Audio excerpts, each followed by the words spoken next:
abakuumi ba paapa balabiddwako nga bakola emikolo gy'okwegezaamu egikolebwa nga bapaapa bafudde. Abaffe, kino kitegeeza ki? Abakulu e Vatican balina ekyama kyebatannabuulira nsi. Omunaffe nkwanirizaako nnyo era nkwebaza okwekumiranga ku mitimbagano gyaffe gyonna emirala. Weebalire ddala tojjanga okwo. Ate gwe munaffe atanaba kusubscribinga nkukubiriza era nkusaba osubscribinge tusobole okutambulira wamu ng'onyumirwa empeereza yaffe. Ate gwe munaffe agabanako n'omulala ku bye tukola, njagala okugamba titusiima bya nsusso. Mu ngeri emu munaffe tusiima n'endowooza yo wansi awo mu comment section. Munaffe tukusaba okooneko mu kigalaawo bw'oba ng'onyumiddwa bye tukola. Awatali kumala budde tusimbudde. Abakuumi ba paapa balabiddwako nga bakola emikolo gy'okwegezaamu egikolebwa nga bapaapa bafudde. Abaffe, kino kitegeeza ki? Abakulu e Vatican balina ekyama kyebatannabuulira nsi. Munaffe tuli Vatican mu kibuga Roma, nga Vatican ly'eggwanga erisinga obutono mu nsi yonna.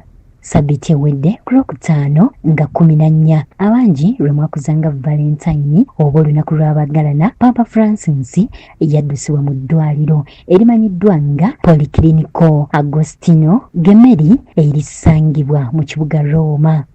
Baabuwe ng'embeera ye tewoomya nnakabululu. Paapa mu kwekebejjebwa abasawo yasangibwamu ebirwadde eby'enjawulo okuli pneumonia, bronchitis, so nga baabuwe alina n'obuzibu mu mawuggwe oba katugambe sisitimu ye emanyiddwa nga respiratory system teri mu mbeera nnungi. Era baabuwe okuva koolo paapa ali mu ddwaliro era nga webutuukidde leero yakakoonolayo sabbiiti wagindaba n'ambirira n'ennaku ezigwamu. Kyokka ekyewuunyisa abakuumi ba paapa abamanyiddwa nga Vatican Swiss Guards sabbiiti ewedde kumpi yonna bagimazeeko nga bakola mikolo egy'okwegezaamu egikolebwa nga bapaapa bafudde. Kale katugambe babadde balabwako sabbiiti ewedde nga bakola rehearsals mu mikolo egikolebwa nga bapaapa bafudde, oba gamba babadde bayitaayitamu nga beegezaamu mu mikolo egyo egikolebwa nga bapaapa bafudde basobole okubeera nga beeteefuteefu. Eggye lino Swiss Guards lyatondebwawo Paapa Julius owookubiri mu mwaka 1506 era nga lizze likuuma bapaapa kati emyaka egiri eyo mu 5.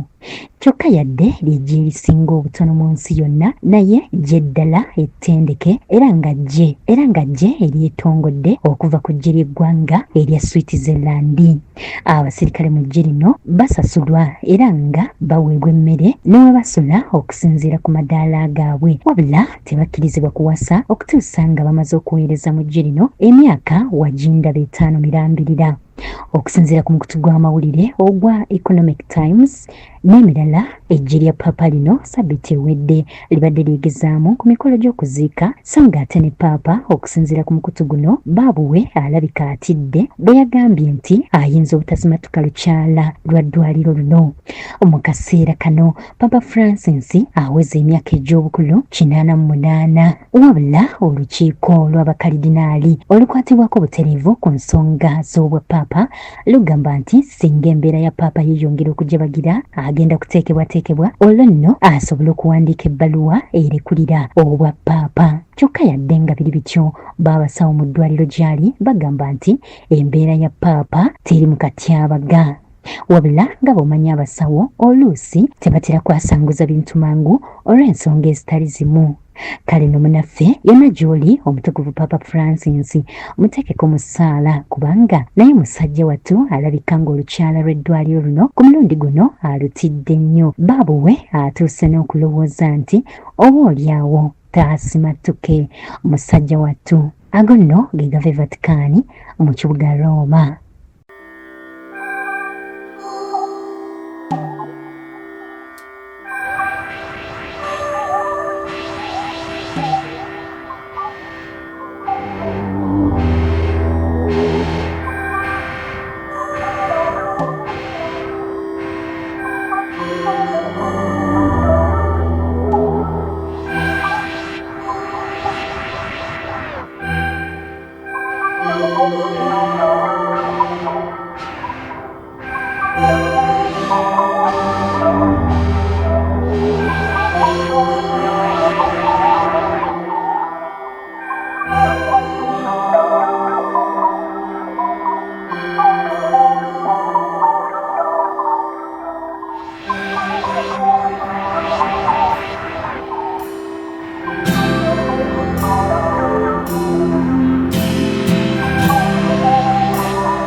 88.8 CBS FM.